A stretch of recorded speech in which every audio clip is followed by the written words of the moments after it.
Yeah, welcome back to John's Texas Workshops. We're going to show you something we have in our farm shop that's been really handy. It's what I call a cutting drawer.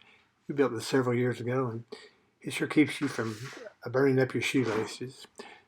The overall dimension of this drawer is about 44 inches, and it's made out of 2 and about 4 inch a quarter wall tubing that we found on an old plow. And it's about a foot deep, 12 inches. It gives you a lot of capacity. The inside dimensions are about 36 inches, so you can lay a pretty good sized piece of metal on there and, and keep the slag off of you. There's kind of the underside of it, that tubing. It's just sitting on a piece of angle iron that we've got welded to our heavy table, and you can see our sloped front.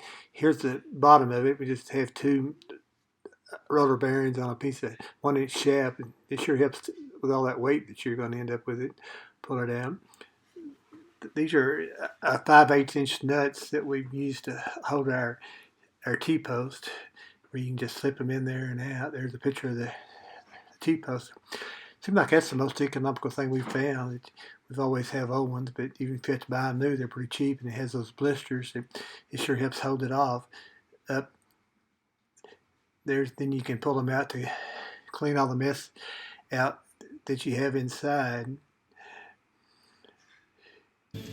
Here we are, a cutting on it. It really works. You see that slope there, that 45-degree slope there in front. You can get your knees under there very well. It just keeps all that hot slag from burning off your shoelaces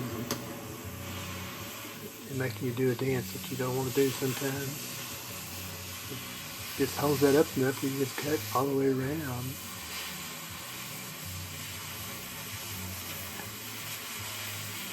Here we are, we're going to finish up this cut.